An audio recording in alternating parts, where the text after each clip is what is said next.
2022년 뜨거운 여름에 이스라엘에 가라시는 계시를 받고 이스라엘 팔레스타인에 선교 나갔어요. 그해 여름은 선교팀들이 이스라엘로 많이 나갔는데 무려 200여 명이나 했어요. 우리 팀은 9명이었는데 아는 분은 한 분도 안 계셨어요. 가기 한 달 전부터 줌으로 기도 모임을 하고 언어와 문화도 익히며 이스라엘로 출발했어요. 이스라엘은 노방 선교였지만 팔레스타인은 교육 선교라서 준비물도 많았고 둘셋씩 조를 짜서 준비를 했어요. 저는 권사님 한 분과 찬양팀을 짜서 영어로 찬양과 율동 연습을 열심히 했어요. 이스라엘은 유대교가 99%였기 때문에 선교사님들도 1년에 한 명 전도하기 힘들다고 하셨어요. 선교팀들도 다들 그런 고정관념이 있었고 유대인들에게 복음 전하다 잘못 걸리면 위험하다며 도망치는 법도 알려주셨어요. 유대교 마을은 절대로 가지 말라 했어요. 그곳은 철저히 율법을 지키며 사는 마을이었어요. 저는 전체 예배 팀장을 맡게 되었고 기도팀장과 같은 찬양팀이었기 때문에 함께 조율하면서 예배를 이끌었어요. 회개의 기도가 무엇보다 중요하고 그래야 하나님께서 우리를 통해 역사하심을 선교 현장에서 실무로 체험했기 때문에 전체가 함께 회개하는 시간을 갖게 했고 또 가는 곳마다 기도하면 하나님께서 일하신다고 강조를 했어요. 다들 저보다 연배가 높으신 분들이 많았어요. 원로 목사님 부부도 계셨고 큰 교회에서 중추적 역할을 하신 분들이 많았어요. 에너지가 강하신 분들이 많고 자신들의 경험을 통한 선교의 모습들을 그리고 있었어요. 며칠 교육을 받고 노방전도로 나갔어요. 그곳 시장 사람들은 아라비안 나이트에 나오는 사람들 같았어요. 노방전도를 나가서 팔레스타인 가족들을 만나 각자 맡고 복음을 전했어요. 저는 언어가 짧지만 기도하는 마음으로 복음을 전했고 영접문도 따라해서 2명을 영접시켰어요. 그런데 영어를 잘하는 팀원은 아저씨와 논쟁이 벌어져 끝내 언어 싸움까지 갈 뻔했어요. 결국 복음은 못 전하고 논쟁만 하다 인사하고 마무리 지었어요. 이럴 때 말을 잘 못하는 것이 차라리 낫다는 생각도 들었어요. 복음은 우리 힘이 아니라 하나님이 역사하셔야 되니까요. 그래도 영접했던 자매와 가족들이 집으로 초대를 해서 재방문 시간에 방문했고 길에서도 우연히 만났는데 먼저 반가워해서 감사했어요. 우리가 들어가 교육하기로 한 곳은 팔레스타인 자치구였는데 그곳에서 우리를 허락지 않아서 선교사님이 그곳 의사 친구분과 자치구 대표들을 밤새 설득한다 했어요.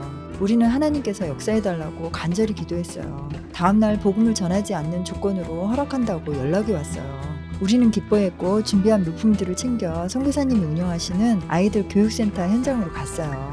전할 수 있는 유일한 복음은 찬양이었기 때문에 어깨가 무거웠어요. 우리는 각 조별로 일사불란하게 움직였어요. 벽에 장식하는 것은 제가 맡았어요. 부족하지만 열심히 했고 나중에 아이들이 그곳에서 한복 입고 기념사진 찍을 때 뿌듯했어요. 우리가 왔다는 소문이 나자 동네 아이들과 청소년들이 몰려왔고 젊은 엄마들도 아기들 데리고 왔어요. 아이들을 직접 보자 신이 나서 아이처럼 뛰며 찬양과 율동도 함께 가르쳤어요. 한 구절 가르치고 율동을 하며 아이들이 신이 나서 따라했어요. 그리고 나와서 발표하라 하면 서로 나오려 했어요. 너무 재밌어해서 제가 더 신나 뛰다 보니 신발끈이 떨어질 정도였어요. 놀라운 것은 끝나고도 아이들이 찬양을 계속 흥얼거리고 다녔어요. 거의 100여 명이 넘는 아이들을 20여 명 단위로 5번 정도 했던 것 같아요. 지켜보던 선교팀 청년이 열정이 대단하시다며 지치지도 않으신다고 자신이 지쳐있던 행동이 회개된다 하더라고요. 5시간 넘게 그렇게 에너지를 쏟고 그 아이들 데리고 수건 돌리기 게임도 했는데 잡히면 찬양 부르기 벌칙을 했는데 서로 아웃되려고 해서 이긴 사람 찬양 부르기로 바꾸는 해프닝도 있었어요. 각 팀별로 준비해 오신 그림 그리기와 작품 만들기 그리고 한복 체험과 게임 등 많은 프로그램으로 아이들은 너무 신나했어요. 마음을 열은 아이들은 먼저 와서 안아주고 머리띠 선물도 줬어요.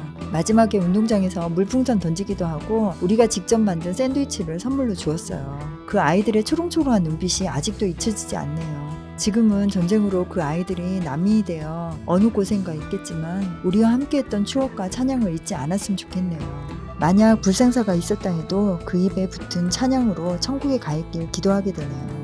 행사를 무사히 다 마치고 팔레스타인 가정에 선교사님 따라 방문했어요. 장인 아줌마 집이었는데 남편한테 버림받고 전통 음식을 만들어 팔며 생계를 유지하고 있었어요. 어린 시절 계모 밑에서 맞고 자랐는데 결혼해서 남편이 다른 여자들을 데려오면서 혼자 살게 됐다 했어요. 너무 마음이 아파서 저도 계모 밑에서 맞으며 자랐다고 말하며 그렇지만 하나님의 도우심으로 이렇게 웃으며 잘 살고 있다고 말하며 불편한 몸을 마사지해 주었어요. 그런데 오히려 저를 보고 안쓰러워하시더라고요. 하시더라고요. 몸이 돌처럼 굳어 있었고 주무를 때 마디마디 고통이 마음으로 느껴졌어요. 짧은 언어로 복음을 전하자 선교사님이 해석해 주셨어요. 영접시키려고 했지만 하필 형제 가족들이 들어오면서 무산되었어요. 그분도 예수님을 전하던 우리를 기억하고 하나님의 은혜 가운데 무사하시길 기원하게 되네요. 팔레스타인에서는 아이들이 이스라엘 군인에게 대항하다 죽으면 순교자가 되어 그 집안이 나라에서 생계비를 탈 수 있다고 했어요. 그래서 아이들이 가족들을 살리기 위해 그런 죽음으로 몰리고 있었어요. 잘못된 지도자들의 잘못된 정책으로 인해 죽음을 신성시하는 문화가 안타깝고 가슴이 아팠어요. 이스라엘로 돌아와서 선교사님들을 위해 팀원들과 시장을 봐서 한국 음식을 대접했어요. 저는 닭볶음탕을 만들었는데 양념이 우리나라랑 달랐지만 그래도 열심히 했더니 맛있다고 다들 칭찬해 주시고 가지고 간 파김치도 맛있게 드셔주셔서 선교와 또 다른 기쁨을 느꼈어요. 우리는 이스라엘 노방 선교를 나갔어요. 걷다가 지친 팀원들에게 제가 기도하면 하나님이 사람을 붙여주신다고 하자 다 같이 기도를 했어요. 그런데 정말 기적같이 사람을 만났고 쉽게 영접시킬 수 있었어요.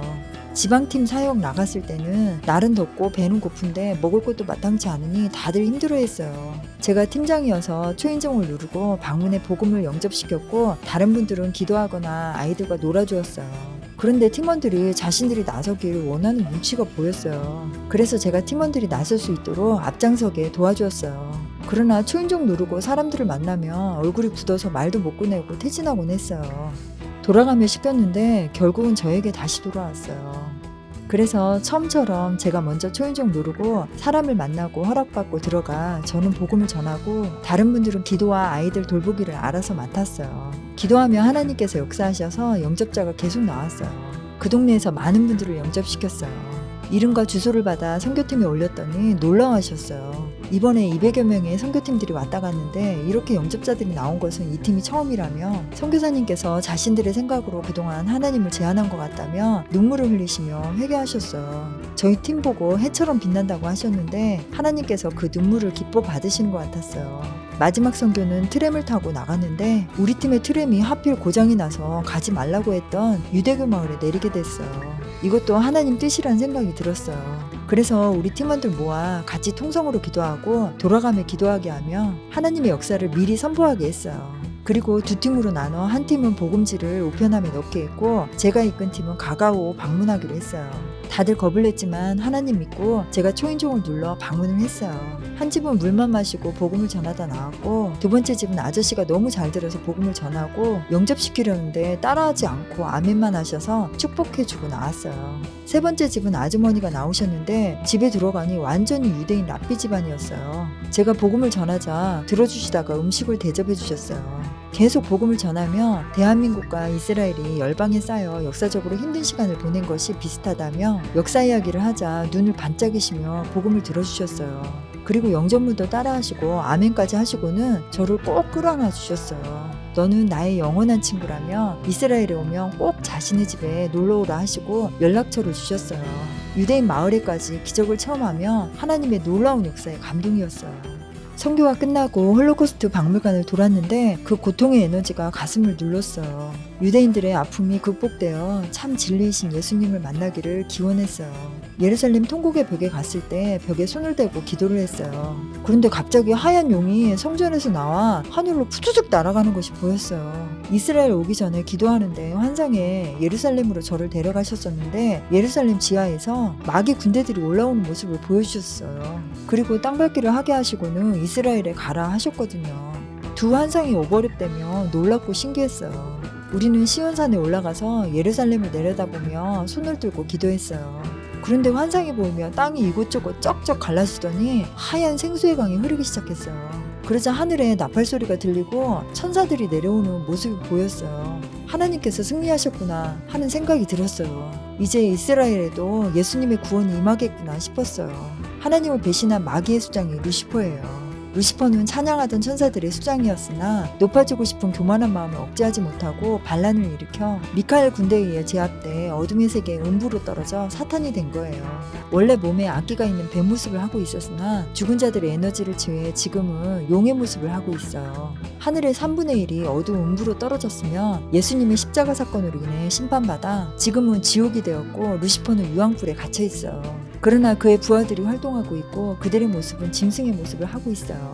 죽어 옥에 갇혀 있음에도 염소짓하는 불법의 은사자들이 지옥에 떨어지기 전 뼈와 살이 발라질 때 루시퍼는 그 살을 받아먹고 입으로 새끼들을 계속 낳는 것을 환상을 통해 천국과 지옥 체험을 하며 알게 되었어요.